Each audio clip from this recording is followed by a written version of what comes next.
hired at South Carolina back in June. So how do you feel everything has been so far as you gear up for another season of SEC baseball?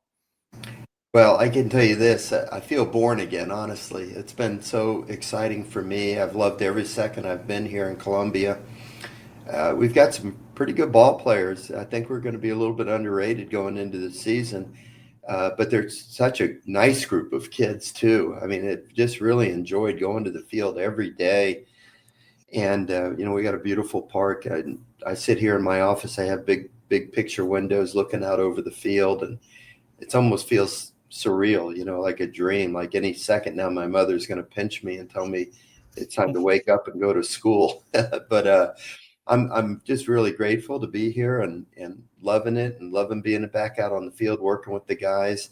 And we're just about 3 weeks away from opening day, so the excitement is starting to really grow in the sense of being back into the games and being on the top step and trying to win the games and watching kids execute things that you've been working with them on and just hopefully the thrill of victory more often than not. But I'm just happy as I can be being here. Coach, you have some newcomers on the team via the transfer portal. I know, that's something that you had some spots that you addressed, two of which I'm interested in are two Clemson guys from a year ago, Nathan Hall and Nolan Araki. Those two during the fall, and as you guys kick things off, with practices right before the season, what have you seen from them that you've liked? I think Nathan Hall is going to be really special. He is. I'm captivated by his athleticism. When he arrived here, I would have to say he was a little bit introverted. I don't want to say timid, but he wasn't letting his full ability show because he was just holding back a little bit. And I could tell right away this kid hits the ball as hard as anybody we have on the team. He's got as much power as anybody. He runs as fast as anybody. I mean, he's a toolsy guy, and he's got a tremendous looking body. He reminds me of a player that I had many years ago at LSU by the name of Jacoby Jones. I don't know if you all remember him, but Jacoby played second base for us and then played center field in the major leagues. And Nathan reminds me an awful lot of him in the sense that just a tremendously built athlete. The potential just oozes out of him. And when he puts it all together, I think he could be something special, and hopefully he'll put it together soon. But he's gonna be our everyday center fielder. And right now, I'm tinkering with the idea of leading him off and having a blend of power and speed at the top of the order. He runs them down good in the outfield, and he's really coming out of his shell and playing with a lot of confidence. So I'm excited about him. I was equally as excited about Nolan Naraki about midway through fall practice until he bumped his knee into a wall chasing a fly ball. He hasn't done anything since then. Mm-hmm. So his knee has kind of been a little bit of a confusing thing to us, but we think we've finally gotten to the bottom of it. We don't think it's anything serious, but he's still not been able to participate on a full way. But he was well on his way to winning the starting job at second base. We'd started him at third base for a while, and then he was just having a little bit of trouble over there. So I moved him over to second, and it was like he just started to relax and play. Second base is a much easier position to play, and he started hitting a lot better. Listen, he's as physical a kid as we have on our team. I mean, this kid is Adonis, I mean, he's strong, and he can hit the ball hard too. And all of a sudden you started to see his talents coming out, and unfortunately had this setback. But I don't know if he's going to be ready to start the season. I don't think it'll be long after the start of the season. If he doesn't start the season, then he'll be ready to go. But he will have missed about 4 months of preparation. And so I don't know if I'd throw him right in there. I don't know what he's going to look like when he first gets thrown in there. So, I just met with the trainer, and, he's got a full green light to go, but he's just still a little bit restricted. But I hope we can get him in there soon, because I think he can be a difference maker. Coach, you touch on your lineup. At this point, do you kind of have an idea of what it will look like, or once the season gets going, you want to tinker with it and just kind of see what you have? How do you like to handle it? Well, a little of both. Yeah, I like to have a set lineup, but I like to be able to tinker a little bit as well. Um, Typically, what I like to do is have about 12 or 13 players that I could look at as starting caliber players. And out of the starting nine, I like to have about seven of them that play every day. And, there's no doubt. But obviously, catcher's not a position you can play the same guy every day.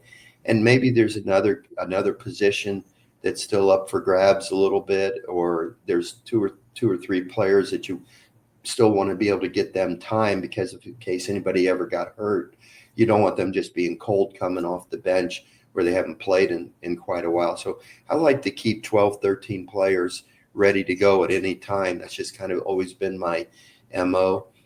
But I never stop tinkering if I feel the need to. I kind of have that reputation, that, sometimes to make a move later in the season that kind of gives us a spark, hopefully. And, but we'll see. One thing about our team is we do have a lot of older players. And, like all of our outfielders are 21 years old or older. I'm talking about all six of them. So, we have some experienced players on our team. And so, we'll see how it all plays out.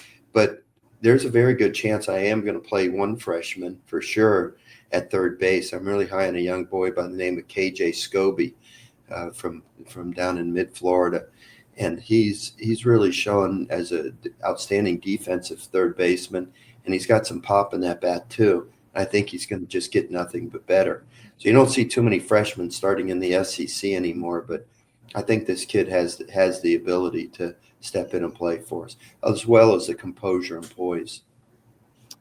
Yeah, Coach, another freshman, actually, I guess since we're talking freshman here and you sort of bridged me into it that I'm keeping my eye on. I saw y'all down in Charleston when you played CFC for an exhibition back in the fall. And I remember Bo Hollins had a big play, I think toward the end of the game. He's just another freshman out there. Can you talk about him a little bit? And is there anything you've liked from him so far?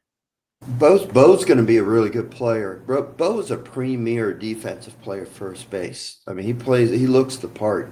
Left-handed, 6'4", good athlete. He has really good skills around the bag, picking the ball and footwork and so forth.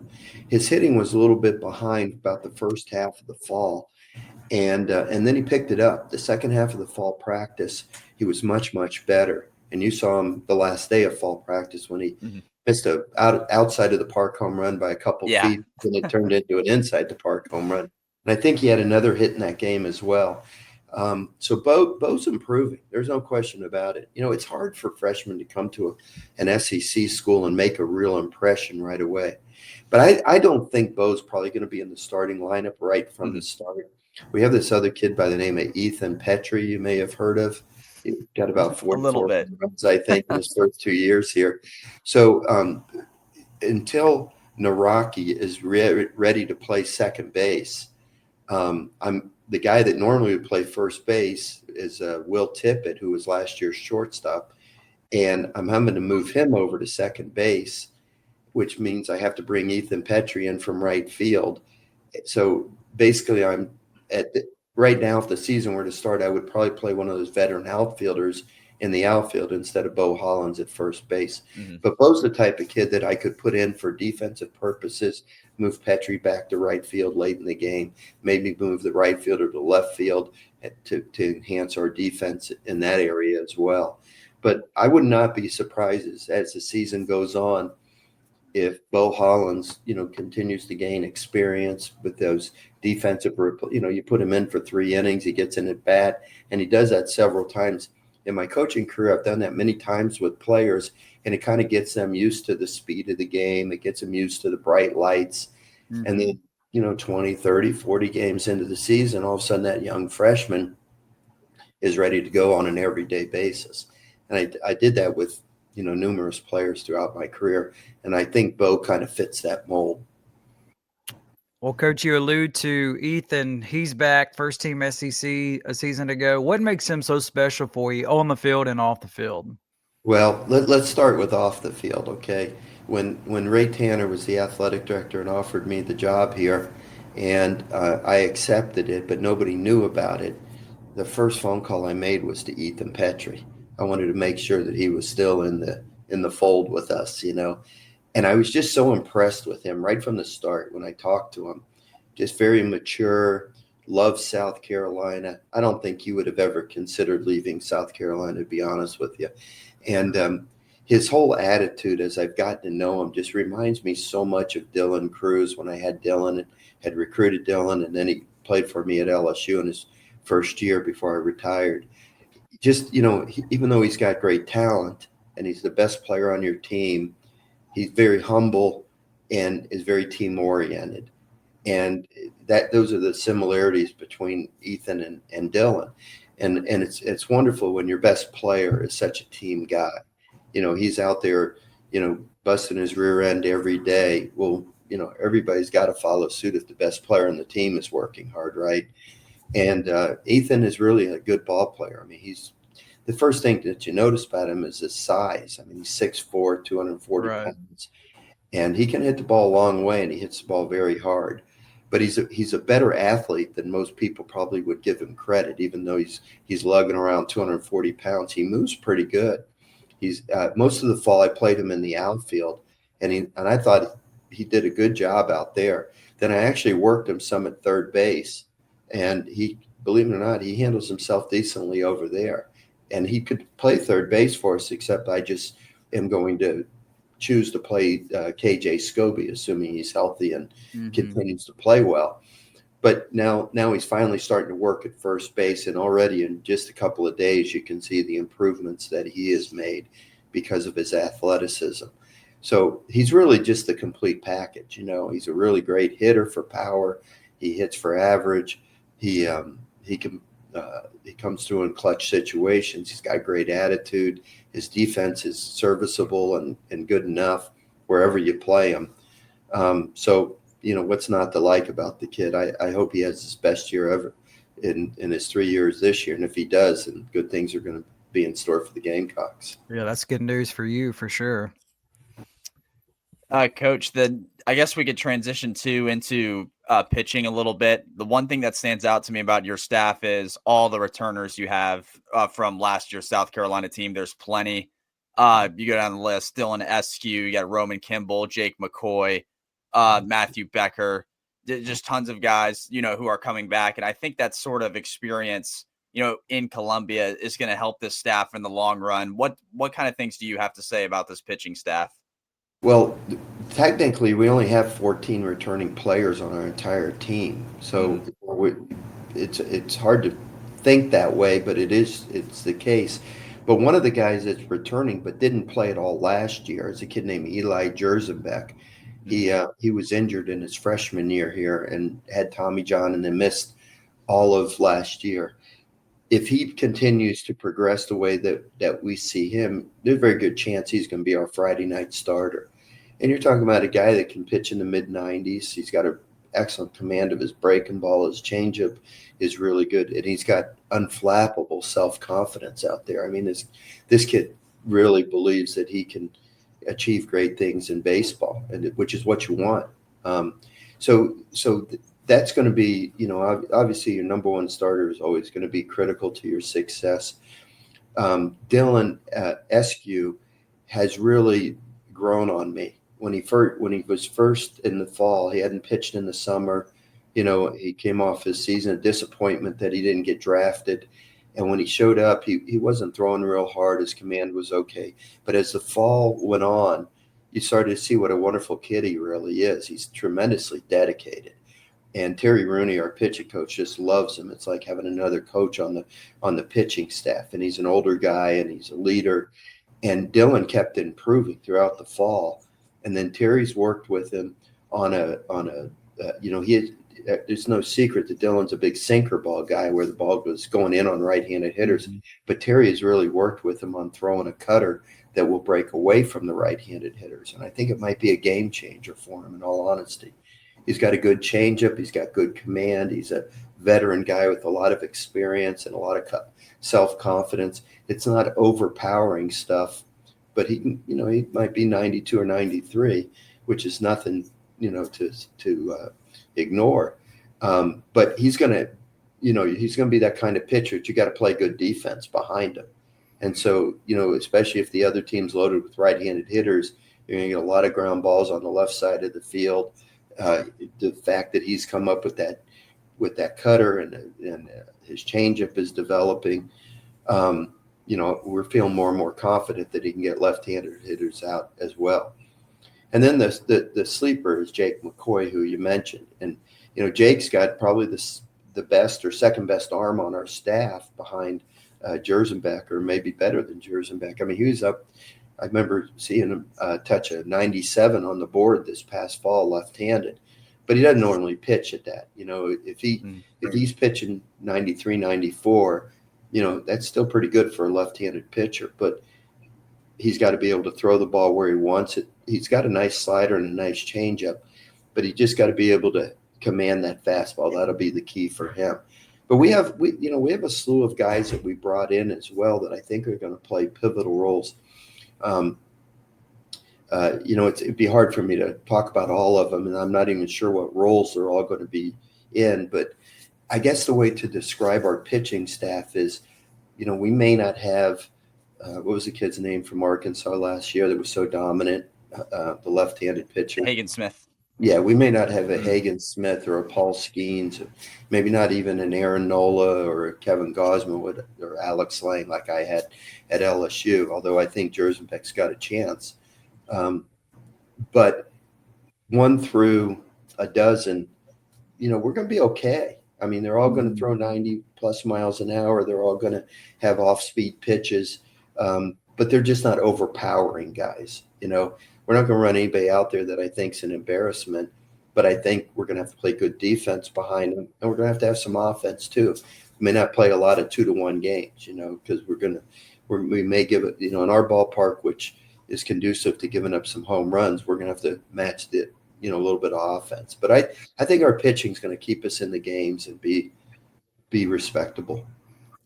You mentioned Terry Rooney. You guys go back to your Notre Dame days. Just what's that relationship like with the two of you? And then also you bring back Monty. Just how important to bring him back? A guy very familiar with the state of South Carolina. Well, let's start with Monty. When Ray offered me the job, obviously Monty wanted to be the head coach at South Carolina too. I'm sure that was his dream. And when Ray decided that he wanted to offer it to me and I wanted to accept it, I wanted to keep Monty on the staff. Monty is so well liked and so well respected by just about everybody.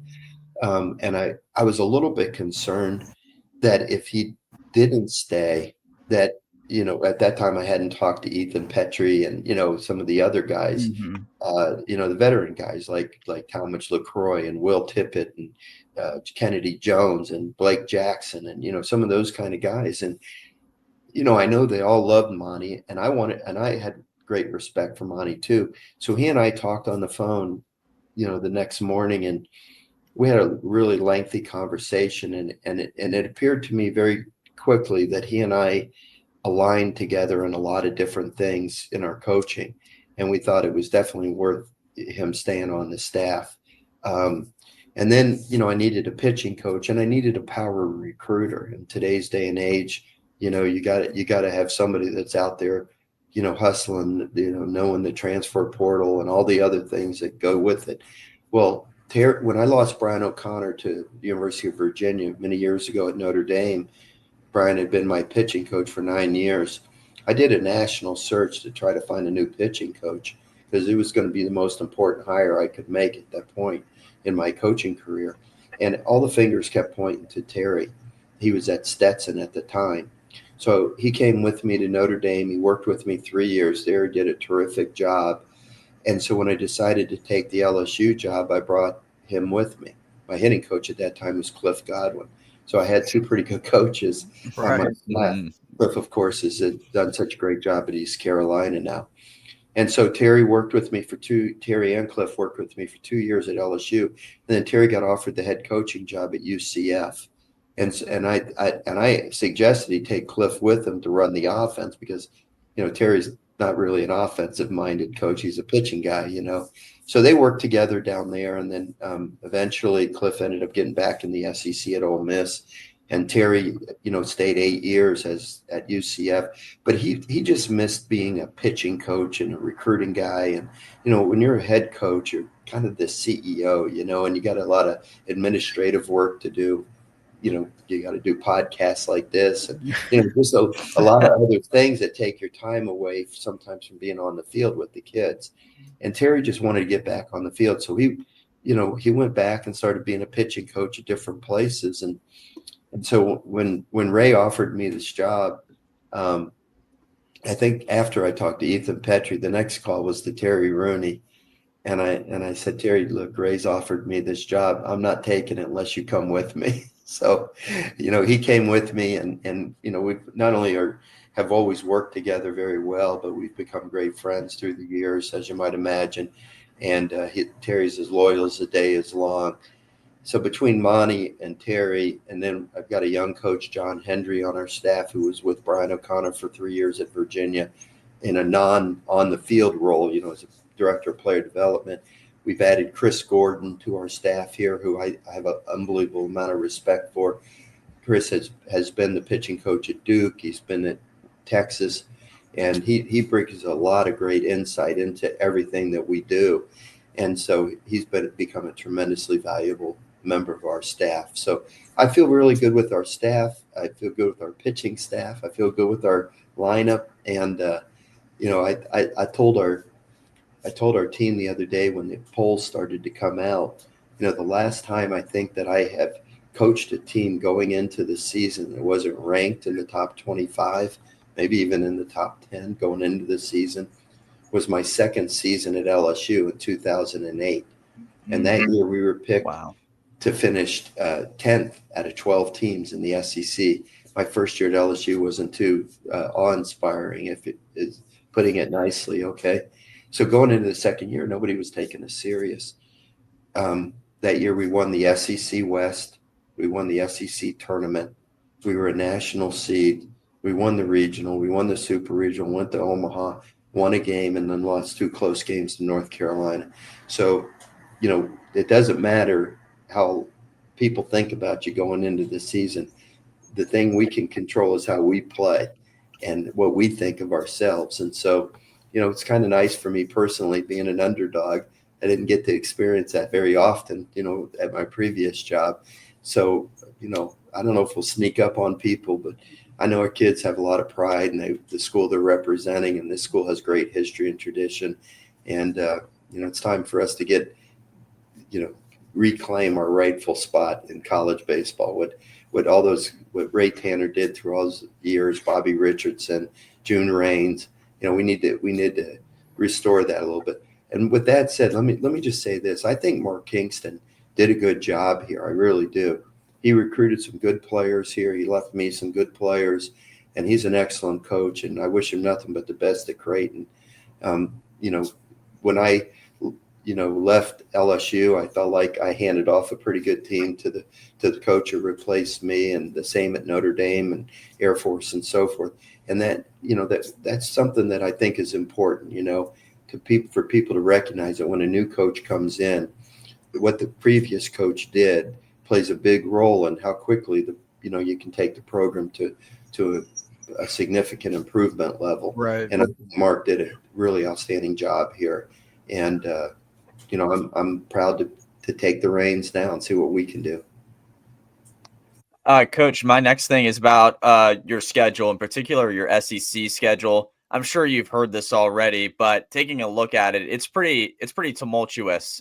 You have certain stretches in here. Yeah, that goes for everybody, but for you guys, even, I mean, this stretch like right here, at Arkansas, Tennessee, at Mississippi State, and then at Texas A&M, weekend on weekend on weekend on weekend, it is quite a stretch. I mean, I think for anybody.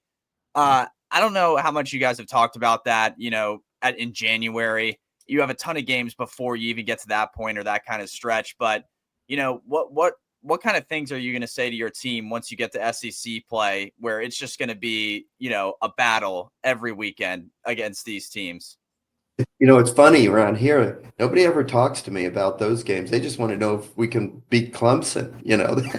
I think those games sometimes are more important to the fans here than the SEC games. So we're going to find out a lot about our team and how ready we are for those challenges in the third weekend of the season. That's not to take Sacred Heart or Winthrop or anybody else hardly, because listen, I'm an old coach and I admit it. Okay. And I hold on to some old time values. But when you start to look too far ahead on your schedule, number one, it gets very daunting. Number two, it's disrespectful to the teams that you're playing before you get to those games. And sometimes your players don't have the focus on the most immediate challenge. So that's what I've always been a big advocate of. I have a midnight rule. What does midnight signify? It means the end of one day and the beginning of a new day, right? So let's focus on today. And when this game is over, if we won it, we're going to celebrate it until midnight. If we lost it, we're going to analyze it and see what we could do better until midnight. But when a new day starts, total focus is on that new day. And if you just work your way through a 56-game schedule, just concerning yourself with the most immediate challenge, and you don't look too far off into the future, it's usually the best way to go. So the times in my coaching career where I feel like I haven't done a good job, or I've not had the team in the right frame of mind, is when we don't just concern ourselves with that day. So maybe we've got a 3 or 4 run lead. Well, let's see if we can save our closer for tomorrow or whatever. And then you end up losing that game.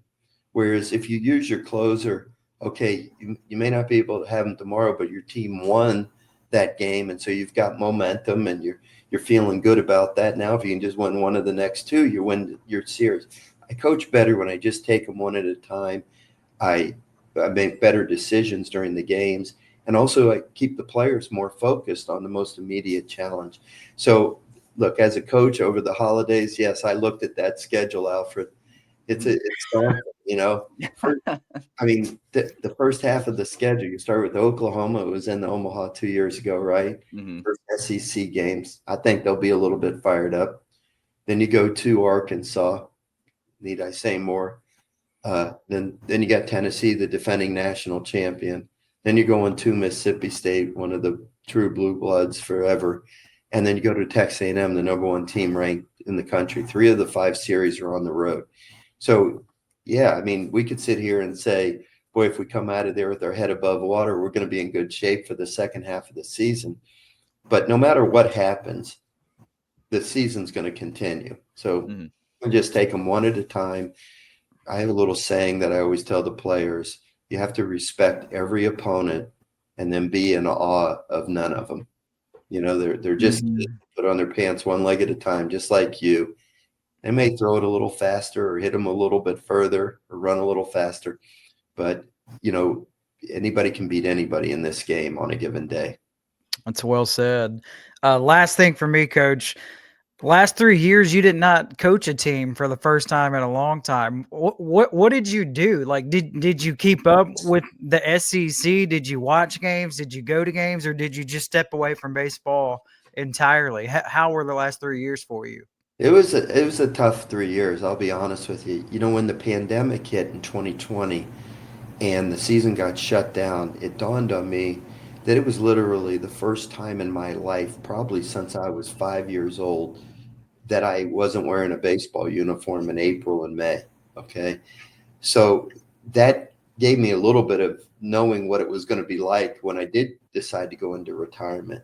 But I did not anticipate retiring after the 21 season. I still had 3 years left on my contract at LSU. But I started to have to deal with some things that I had never dealt with before. I had some physical ailments that just zapped my energy and my strength, and I couldn't sleep at night. And then you were dealing with the post-pandemic protocol issues, we didn't know when it was going to end. You were having to wear a mask everywhere. Had to take 2 buses to the game. We had seating charts on the plane. I couldn't ever meet with players. I couldn't talk to players. So, one of the things I think that is one of the strengths of my coaching is to be engaged with the players and be involved in their lives and know what it makes them tick and be able to push the buttons that way. But when you can't talk to them, you just feel so far away from them. And I don't know. I just felt like it was time. Maybe the big guy up in the sky was telling me that it was time to retire after 39 years. But once I stepped away, I really missed it. And I started to feel better with each passing year. I played a lot of golf. That actually helped my neck by moving, and I played a lot of golf. I must have played 500 rounds of golf in 3 years. Wow. I'd like to tell you that I improved a lot, but I think I was stuck in the throes of a mediocre golf career. I did check off some bucket list things. I went to Scotland on a little golf trip in the summer. Instead of recruiting, I went to the Masters one year. I went to the Players golf tournament one year. Got to, go see the kids and grandkids and do all that kind of stuff, which I love. But I was born to be a coach. And when you take it away from you, there's a void in your life. And I still felt that I had it in me. And even though I had a couple other chances to get back into it before South Carolina called, they just didn't feel right to do. I wasn't going to do them just to do it. But when Ray called me about this deal here, it just felt right. I felt like it was far enough away from Baton Rouge that if I ever move back to Baton Rouge, people won't hate me as much. Right. I don't think South Carolina is necessarily an arch rival, if you know what I mean, like Alabama, Yeah. Mississippi State, or Texas A&M would be. But I also knew I was coming to a place, a beautiful ballpark, had a passionate fan base, had winning history and tradition, had a lot of support for the program, and yet also had some room for improvement. So I just felt like this was the right situation for me to go get back in and get it out of my system, so to speak. The next time I retire, it'll be for good. But I don't know when that's going to be. I signed a 5-year contract here and certainly plan to fulfill it, and who knows beyond. So I feel rejuvenated. I honestly do. I'm 67, but I feel like I'm 40 years old again. So loving every day and can't wait for the season to begin. Well, this has been great, and we appreciate you taking time to visit with us. A lot to be excited about for South Carolina fans, and also it's just happy to have you back in the SEC. So welcome back, and we wish you the best this upcoming season. Thanks, Graham. I appreciate it. Good to be with you and Alfred, and can't wait for college baseball, man. It's been my life, and I'm glad to be back in it.